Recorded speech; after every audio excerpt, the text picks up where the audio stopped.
Are you looking to develop speaking and leadership skills, ace a job interview, ignite your career?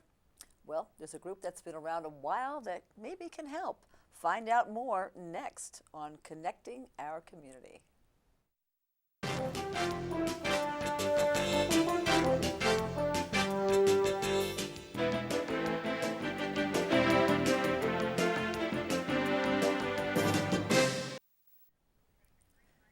Hello, everybody. I'm Karen Allen, and welcome to Connecting Our Community. Scott Schlesinger, who is the president of the Kent Mill Toastmasters, is joining us today, and he's going to teach us all about speaking in public. What is the Toastmasters, Scott? And thanks for joining us. Well, my pleasure. Toastmasters is an organization that is involved with helping people help themselves. It involves public speaking, but it's not just speaking. It's also helping you to hone your leadership techniques and your leadership skills as well. So it is something that is a volunteer organization. It's a non-threatening environment because they say that speaking is probably one of the biggest fears that people have. It even surpasses the fear of dying. In fact, I believe that Seinfeld said that people would rather be in the casket than giving the eulogy. The fear is so great. But with Toastmasters, you get to overcome that fear through practice and through evaluation. And you have several different roles that you can fulfill in the organization that will also help you, like I say, hone your leadership skills. Okay, I think that Seinfeld was completely correct, 100%. Because you and I are sitting here talking with cameras watching us, but we don't have viewers, we don't have a live audience. Going in front of people is a whole different story, which I gather from this interview that you're easy to go with both. It's not so easy. Everybody is nervous. I believe that if you don't get up and if you're not nervous speaking in front of people, then you really don't care about your audience. So you do get nervous. The whole idea of Toastmasters, the whole idea of this practice is to get your ducks in a row, to be able to control that fear and to put it into other avenues so that you can communicate effectively. Do you deal with the physical, heebie-jeebies that one would get speaking in front of people? Oh, certainly. Butterflies. Does that go away?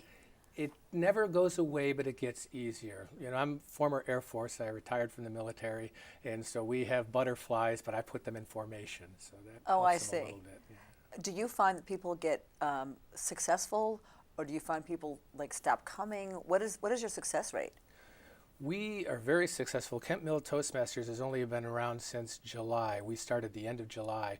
We have 25 members, and even on a slow night, we'll still gather about 17, 18 people, and we've been getting more guests. So we're a very vibrant, very good group, and you get what you put in. Yeah. So you get out of it what you put in, and people are very excited, and they know the potential, and so they do continue to come, and they are challenged. And it's more than just this public speaking. It's more than just the leadership. You get to sit down and you get to listen to your neighbors, get to listen to your friends talk about their experiences and the things that interest them, and it makes for a very enjoyable meeting. People who go to Toastmasters rave. I got to tell you, I live in Olney, and there's 2 Toastmasters groups, and they're each trying to get everybody in Olney to go, and they're not really rivals, but everybody wants, people to come, and I'm terrified to go to either one of them, and I keep putting it on my calendar, and I never go. And I'm terrified to speak in front of all these live groups of people. This is 30 years, working on camera, which is a whole different thing. What gives, do you think? I mean, do you think people just have a knack for speaking in public and they're terrified on camera? Or it's the opposite, as in my case? I mean, it is really hyperventilating. I can't do it. Yeah, you could get cotton mouth, you get the jitters, you can't eat well and so on, but the more you do it, the better you get, and the more comfortable you get. Like I say, it never goes away, but you do get more acclimated to it, and that makes it better. And you find out that you get more confidence. And when you're able to stand up in front of a group of people and you have them in the palm of your hands, you're making them laugh or you're making them cry, you're communicating effectively. There's not a greater feeling. There really isn't a greater feeling. Stephen King wrote a book on writing, and he was saying something about how when you're effectively communicating, you're communicating across time and across space. When Stephen King writes, he says, you know, I wrote something 10 years ago, and you're reading it, and you're picturing it in your mind, and you're seeing it, and it's vivid, and it's real. He says, and I'm nowhere around, and it was 10 years, 20 years ago that I wrote it. So you're going across time and space and effectively communicating and bringing people's emotions out. That's a very, very challenging, very important thing. Well, that's the written word. That's the written word, but the written word, you don't have any of the nonverbals. The written word, you have none of the inflections, the vocal variety, and so on that can really help stimulate and communicate. Because if you look at just like, you know, the politicians out there, some people are known for giving a phenomenal speech. They're just, their words, their craftiness, their delivery, they are just really known to give a great speech. And others are like, oh my God, you're just like, this is terrible. And they have that gift. Even though they might practice and practice and practice, we know there's some good stumpers and there's some horrible campaigners, for example, that just can't, you know, everyone knows John F. Kennedy's phenomenal speeches. And there's other people who are not known for speeches at all. It's interesting. Well, when you take a look at the Kennedy debate, when John Kennedy debated Richard Nixon, exactly. A lot of people said that on TV, John Kennedy was great. Richard Nixon had the makeup fiasco, right, and but he on the just radio, but on radio they said it was won. the opposite. I know. So communication takes all of those into account, and that's what Toastmasters does. It allows you to take all of those different factors into account so that you can develop the confidence, and you can be a John Kennedy, you can be a Ronald Reagan. Right, the most effective communicator is what they called him, with the smooth communicator. So you're able to express those ideas and get people to understand what you're all about. I mentioned the only Toastmasters, and there being like 2 branches there, and you have Kent Mill, and you always hear about a local Toastmasters. Are they all connected in any way, or are they individual? Toastmasters is an organization that's worldwide. My understanding is that there's something like about 300,000 people who belong to Toastmasters, and I think there's about, if I'm not mistaken, about 15,000 clubs around the world. I think they just had their last convention in I think it was in Bombay. So it was an international convention, and it was well attended, and they had a speech contest, and people from all over the world attended. I think the next one is going to be in Las Vegas. I know that it's a very popular, for those that go, they rave about it. There's always people talking about, you know, and trying to get others to go, and there's always me that's going, I can't handle this, you know. Which is, I know it sounds insane, but it's truly, they always feel invigorated by going. Just like you said, people do improve and they feel invigorated if they can get over that I'm talking in front of my peers feeling and become confident. One of the big things is it's non-threatening. You're not being evaluated by a teacher. No one's giving you a grade. Your job doesn't depend upon it. If you make a mistake, you make a mistake. Everybody is there. Everybody is rooting for you. Everybody is hoping that you succeed. And you know, after a while, and you see some of the same people getting on up, and they're talking about their experiences and so on, they become friends. These are people you may not have known before you attended a meeting, and all of a sudden, you've got this chemistry. An icebreaker. Yeah, that's the first project in a Toastmaster book. So what you get when you join Toastmasters is you get a manual. And this manual gives you 10 projects that you should progress throughout your time in Toastmasters initially. And the first project is an icebreaker. And all you have to do is for 4 to 6 minutes talk about yourself. You put together a nice little speech, you have your notes, and you just tell people who you are and what motivates you and your fears or your beliefs or your aspirations, and you talk for 4 to 6 minutes. That's an egomaniac's dream. Everyone loves to talk about themselves. And it's something that you know intimately. So then your next speech is going to be how to organize a speech. That's your next project. And the next one might be concentrating on eye contact. And the next one might be using gestures. Another one would talk about vocal variety. Another one talk about injecting humor into your speech. And so you're going to be taking each of these 10 projects, and you will be focusing on a specific aspect of speaking, and you become more effective and more polished as you're going along because you keep building on to what you've worked on in the past. So there's a series, there's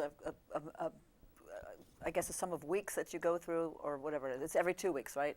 We meet every week. We meet Oh, every Wednesday. you guys are like hard charging. Well, it was an interesting thing. I had been associated with Toastmasters before, and when we started the group, I said, why don't we meet every other Wednesday? And here's the group think. It's not group think, but when there are a lot of people there, you get a lot of good examples and a good experience. And somebody says, why don't we meet every Wednesday? Then we never have to check the calendar and say, is this a Toastmaster Wednesday, or is this every Wednesday is a Toastmaster Wednesday? And if you can't make it on a Wednesday, then you don't make it. But every Wednesday, you know that there's a meeting, and so that you can come out to it. And people volunteer for different roles within the meeting. For instance, you're not just a speaker. There are people who are speakers, but you also have an MC, a master of ceremonies. We call that person the Toastmaster of the day. That Toastmaster will introduce all the people who are going to be having different or fulfilling different roles in the meeting. You have speakers, you have evaluators, people who are going to be watching the speaker and then filling out an evaluation and providing feedback at the end of their speech. You have somebody who is a grammarian who will provide you with a word of the day, and anybody who's speaking during that meeting should try and use that word of the day so that they can improve their vocabulary. And that grammarian also counts your ahs, so we sometimes call that person the Wizard of Oz. They will count out all the ums and ahs and all the verbal pauses that a speaker might use, and then we'll be able to give that back to them and say, this is how many you used during the meeting. And so people are paying more attention to that. We have also a table topics master. And this is a little scary. This one's this is the most fun, but it's a little scary. We'll have somebody who will stand up and will talk about a theme of the day and then start asking questions to the audience. And whoever that person asks has to stand up and talk for a minute to 2 minutes about whatever that question was. A typical question: what if you could fly over any city in a hot air balloon? What city would that be and why? And they would pick on somebody in the audience, and they would have to stand up and talk about that particular topic, which is very scary, and it's the longest minute around. But once you're able to do that, can you imagine how effective that is when your boss puts you on the spot in a meeting, that you're able to stand up and gather your thoughts together and be able to present an answer to the question without being too flustered, because you've already had that experience. You already know how to gather your thoughts and to gather your wits and be able to present it properly. Wow, I need a 2-minute break to gather my wits right now, Scott. Don't go anywhere where I figure out what we're going to say next, and try to do it without any ums. Don't go away.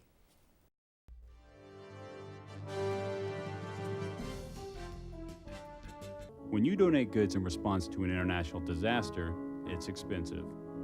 They have to cross the sea, pass through customs, be inspected, sorted, then finally delivered. And often they arrive too late to help, making your good intentions feel a little empty. There is a better way. Cash donations are fast, simple, and allow professional relief workers to purchase supplies close at hand. Cash is best. Learn more at CIDI.org. It's our duty to serve veterans and military families who serve their country in the most difficult ways imaginable. Together, we can say thank you in so many ways. Small acts of kindness mean more than anything. With our support, veterans and military families can face even the most difficult challenges. Let's honor their service with ours.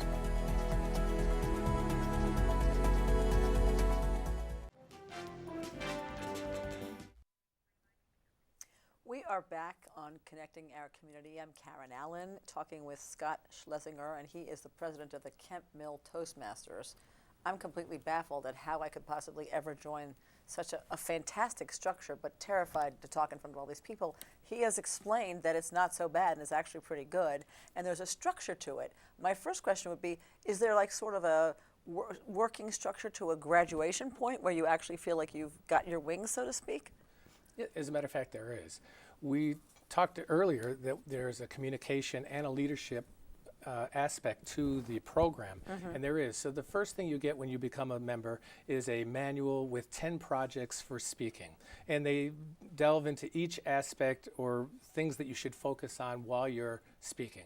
There's also a leadership book which will ask you to take certain roles in the program and ask you to focus on certain aspect of the role. For instance, as important as public speaking is, evaluating is also important because you're focusing on listening.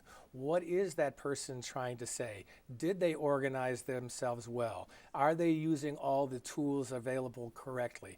And so you would be an evaluator for somebody. So there's a whole map, a whole chronology of how you need to improve your leadership. I told you as the meeting begins, you have a master of ceremonies. Well, the master of ceremonies is responsible for gathering all the people together, making sure that they have all the titles for all the speeches, that everybody who is in attendance is going to be there and paying attention to their particular job. And so there's a leadership and coordination and management aspect to this whole scheme as well. So once you've completed the 10 projects and you've completed the flow for that leadership manual as well, you advance on to an advanced communicator, an advanced leader. And they have a silver and a gold advanced leader. And here you're going to be asked to become an officer in a club, whether it's a club or a district or an area or a division. There are different levels of Toastmasters, and so you'd take a leadership role in a larger group. And they have manuals for that too. They've got communication manuals where you might have to give a speech talking, for instance, there are all sorts of controversies going on with companies, and the CEO would have to stand up and talk about and justify their particular action. There is a speech that's dedicated to that, so that you would. This is like the debate club too. It becomes that too. Right. So there's all these roles that you learn along, and is this over a certain amount of weeks, or is it at your own pace? It's your own pace, as fast or as slow as you want to go. And is there a fee to this? Now, to join Toastmasters, it's probably one of the most economical self-help programs around. It's $36 for 6 months, and that's through Toastmasters International. Like I say, it's an international organization, and so it's the fees will give you the manuals. The fees will provide you with the utensils that you're going to need to run a club. And do you get like a patch at the end, or wings, or something? Well, you'll get certificates. Or one of the a things, mic? if you complete the manual and you become a competent Toastmaster, competent speaker, competent leader, we'll send a letter to your organization, to your boss, and let them know that you've completed this and that you've achieved that milestone. Or do you become a member of the Speakers Bureau? And you can get.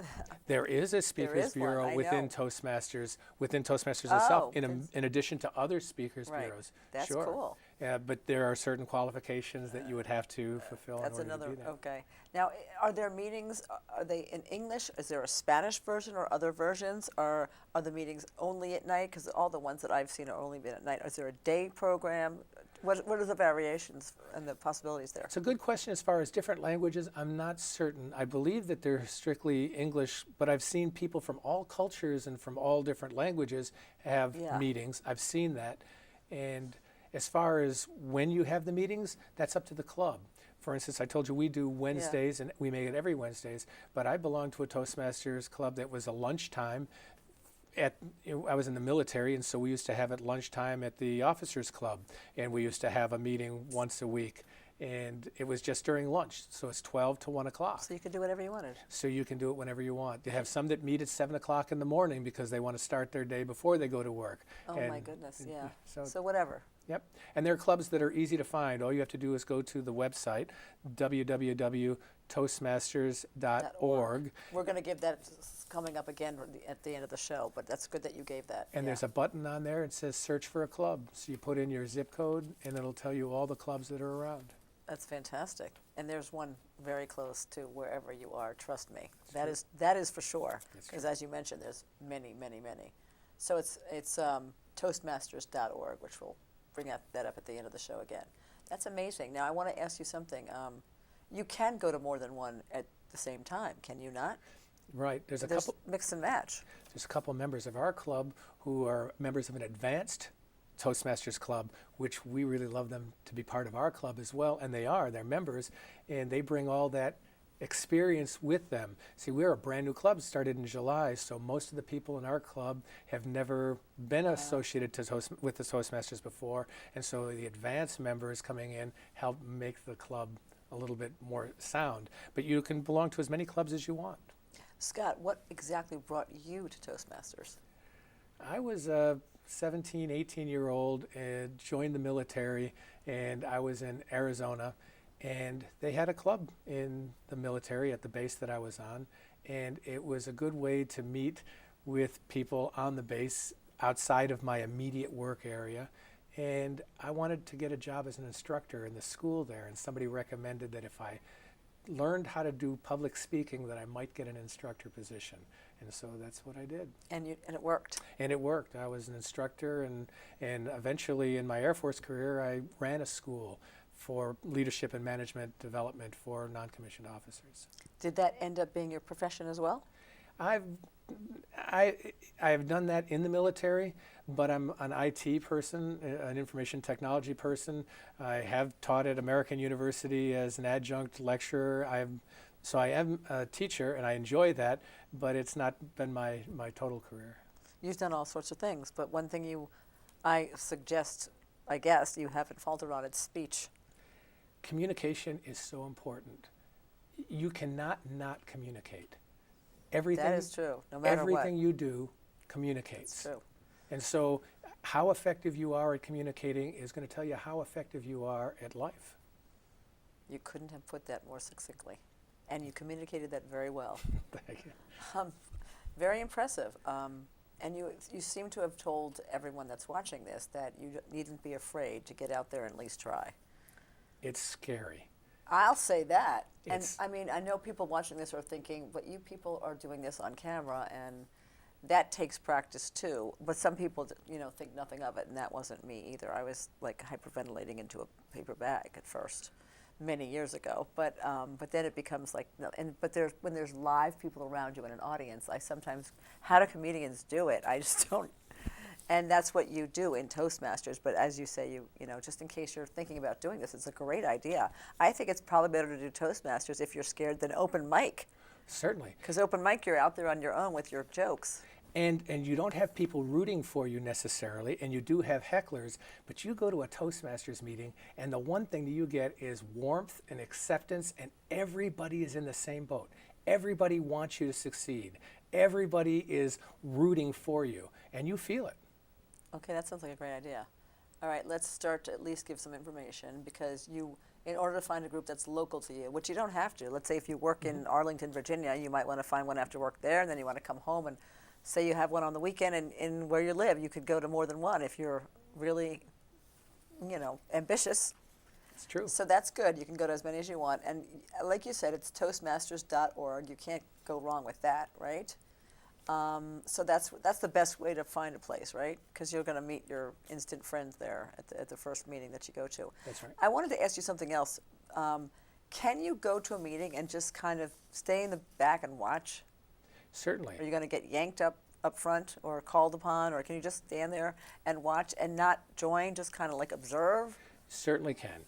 And they might ask you if you want to participate in a table topics, and if you don't want to, you don't have to. And it's perfectly Audit the course. perfectly, you can be perfectly comfortable and know that you're not going to be picked on, and you'll be able to just be an observer. Just to sort of inhale some breaths while you're watching. Sure. I mean, I'll bet you those people eventually join in because they see how easy it is. But And you'd be surprised. Some of the people there who think that they can't speak, and you watch them get up and you watch them progress. I tell you what, it is really enjoyable. it's like the the incubators, and then you get to see them. Okay, I love that idea. All right, so Toastmasters.org to get more information, and Scott Schlesinger is in the Kemp Mill Toastmasters. He's the president. In case you live in that area, or you just love him so much and you want to get a hug from Scott, you can go to the Kemp Mill Toastmasters. I'm sure you'd love to have members there. And of course, you can go to the Connecting Our Community blog if you want to know more about Connecting Our Community. That's a good blog to read on the mymcmedia.org website. That's here at Connecting Our Community. So let me thank you, Scott. That was really informative, and thank you so much. You might even get me, and of course, everybody watching out there, to Toastmasters. Toastmasters.org, everybody. All right. Thanks for watching, everybody. We'll see you next time for another edition of Connecting Our Community. I'm Karen Allen. See you next time.